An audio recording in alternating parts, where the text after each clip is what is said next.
ஒரு நபருக்காக நீங்க பேசுறீங்களே, 6 பேர் குடும்பத்துக்காக நீங்க பேசணும்ல.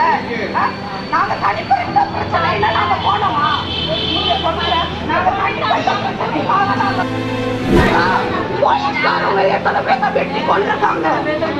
அன்னைக்கு இது பண்ணி இருக்கீங்களா? எல்லாரும் குடும்பத்தை காப்பாத்திருக்க எங்களுக்கு இவ்வளவு பேர் நீங்க வந்திருப்பீங்களா? ஒரு ஆழ்ந்த இரங்கல் தெரிவிச்சிருப்பீங்க. அக்யூஸ்ட்ல பிடிச்ச போனாங்க. நீதியை வாங்கி கொடுங்க.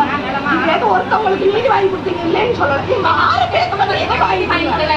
இல்லைன்னா 6 பேர் குடும்பத்தையும் ஸ்டேஷன்ல முடியாது.